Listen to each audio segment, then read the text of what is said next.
Escuela Secundaria General Bicentenario. Historia 2, segundo de secundaria.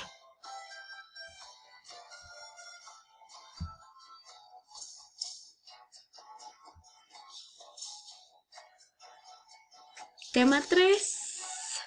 Política e instituciones del virreinato, la Iglesia novohispana y su poder político y económico.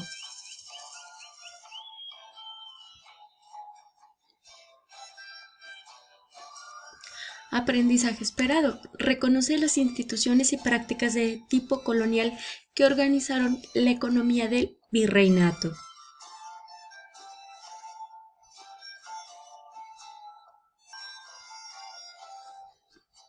A través de estas semanas hemos mencionado también algunas instituciones que ayudaban al manejo económico y político durante la Nueva España. Y en esta semana toca la institución de la Iglesia. Vamos a hablar cuál fue su papel dentro del territorio novohispano o virreinal. La Iglesia. La Iglesia Católica fue una institución muy poderosa en la época virreinal. Estaba organizada en diócesis seculares encabezadas por un obispo y en provincias controladas por órdenes religiosas, que más adelantito las vamos a estudiar. Vamos a ver las 4 más importantes.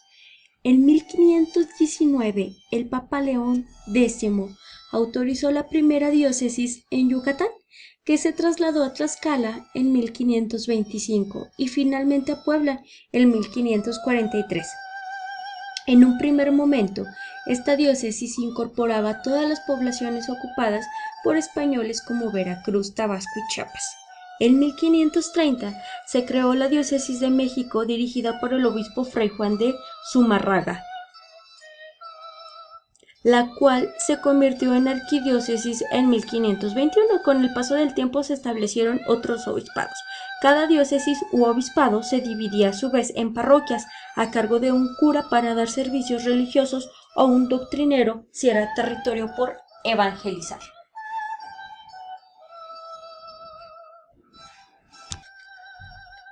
A lo largo del siglo XVI, la conquista militar fue inseparable de la obra evangelizadora de cientos de miles misioneros llegados de Europa con la intención de convertir a los indígenas mesoamericanos al cristianismo.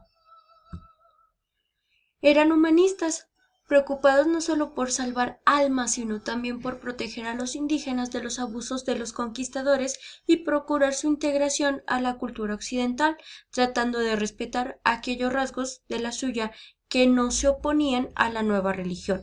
Esto también ya lo habíamos visto la semana pasada, que ellos también defendían a los indígenas de los abusos que cometían los españoles o los encomenderos en los pueblos de indios o en los territorios que eran las encomiendas.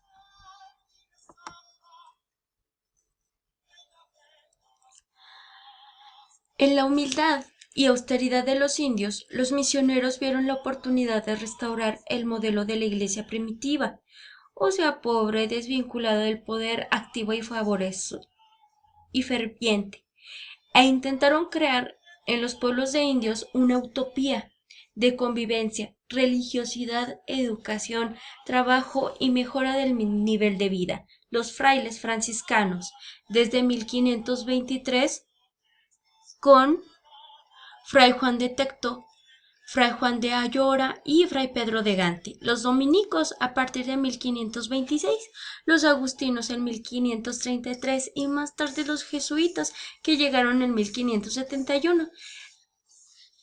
Tendieron sobre el mundo mesoamericano una vasta red de imponentes conventos,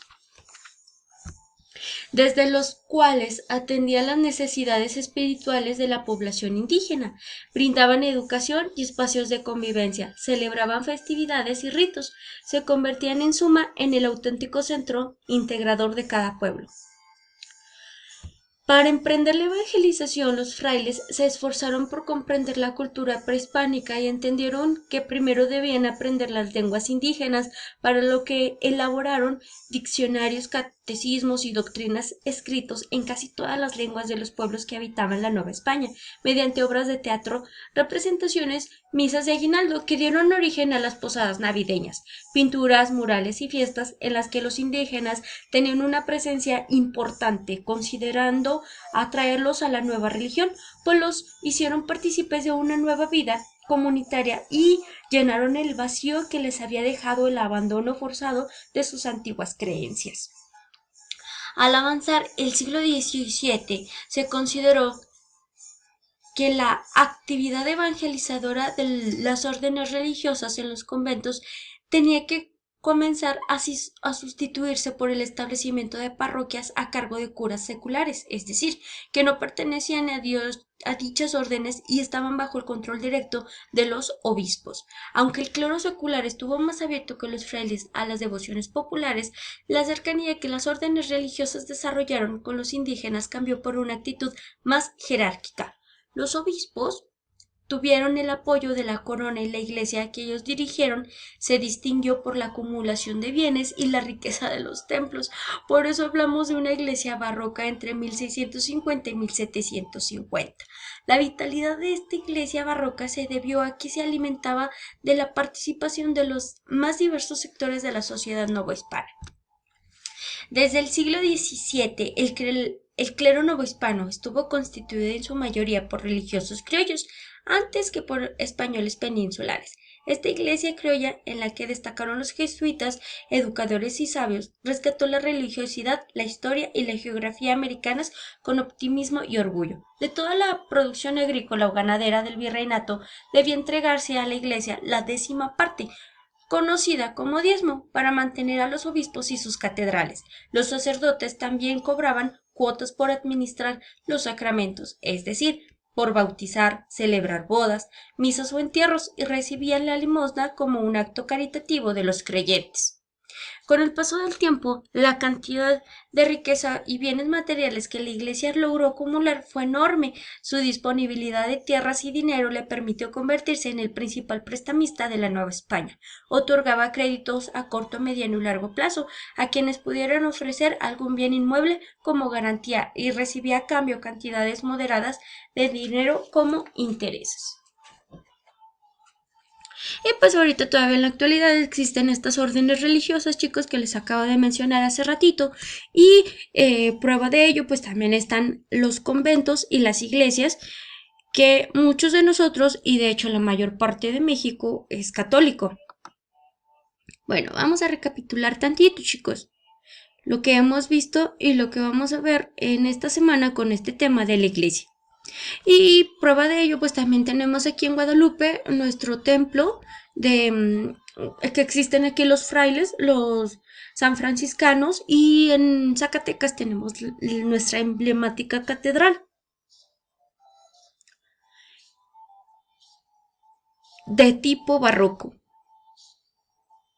con Nuestra Señora de los Zacatecas. Ahora, vamos a recapitular, chicos, lo que llevamos hasta este momento. La primera iglesia que se instaura aquí en Nueva España fue en 1519. ¿A qué siglo corresponde? Al siglo XVI. La iglesia y el Estado siempre van conjuntas de la mano. Por eso, por ejemplo, aquí necesito que traigan a su mente el centro de Guadalupe. Está la iglesia, está la plaza principal, el jardín que antes era el jardín, ahorita ya es una plaza.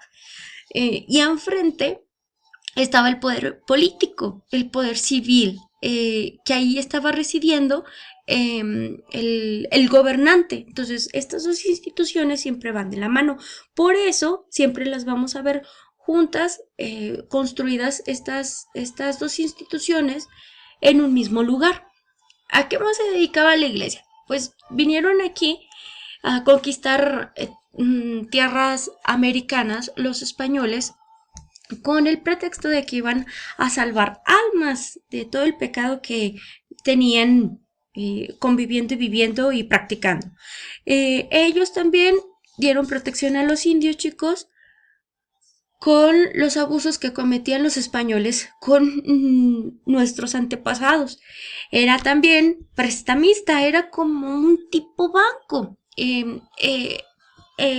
Como hace ratito les mencioné, pues se le tenía que dar el diezmo. Entonces, los indios sí aportaban el diezmo, la décima parte de todo lo que ellos producían. Pero eso sí, los españoles se podían zafar de ese diezmo, de esa cuota que tenía que dar a la iglesia, a los obispados y a todos el clero secular y el clero regular.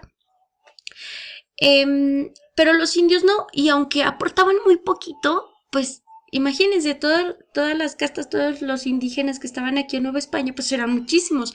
Entonces, de ese poquito se hacía mucho, y por eso lograron acumular gran cantidad de animales, de cosecha, de tierras. Entonces, esto le permitió a ella pues tener mucho dinero y ser así como un tipo banco y poderle prestar tanto a indígenas como a españoles. Y aquí tuvo muchos bienes, chicos.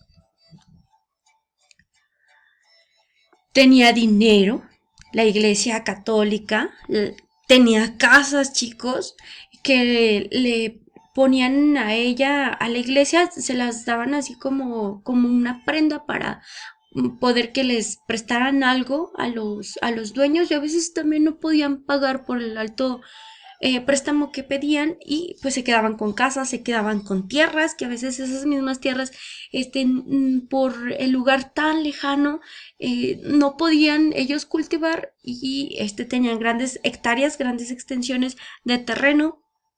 Pero esto ya empieza a cambiar cuando más adelantito, el siguiente año, ustedes vean, chicos, la ley de Juárez, la ley que en su periodo implementó, que trató de desamortiguar la iglesia del Estado. Y entonces aquí el César, lo que es del César, se entraría famoso dicho que tenemos ahorita en la actualidad, o sea, lo de la iglesia, y lo del Estado, al Estado. Y ninguna de las dos se tenía que meter, ni con una ni con otra. Ok, hace ratito lo que les estaba comentando, le tenían que dar el diezmo, los indígenas sí lo tenían que aportar, era obligatorio. Aquí no era de que, no, hoy en esta temporada no tuve cosecha, no te puedo dar nada, no, lo daban, también como fe, para salvar también sus almas. Y los españoles pues también lo daban, también a veces se zafaban de ese compromiso moral que tenían con la iglesia, pero también los que lo hacían constantemente era también con la creencia de que se iban a ir al cielo. Entonces, también por eso daban el diezmo a la iglesia. Y aquí se divide la iglesia, chicos, en clero regular y clero secular. Bueno, se divide en muchas partes la iglesia, pero principalmente son estas dos. Ah, otra de las cosas vitales que tenía y que cumplía función la Iglesia Católica, chicos, llevaba el registro de tres cosas vitales que tiene el ser humano. Eran el registro civil, como que de aquella época, porque en sí no existía. Ella llevaba el registro de los bautizos, de los nacimientos que ocurrían en aquella época, y de ahí desglosaba también las castas. Dependiendo de las características físicas de mamá y de papá y cómo salía el niño, era en donde lo situaban, si era criollo, si era salta para atrás, si era indio, si era mulato, etcétera, etcétera, etcétera. De hecho, estas les encargué hace mucho tiempo que vieran un video acerca de las castas. Espero que sí lo estén viendo, porque también de aquí vamos a hacer otro trabajo más adelante.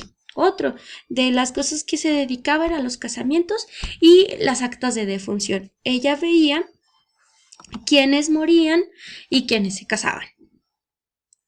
Y pues de esto cobraba, y también le aportaban dinero por estas tres cosas.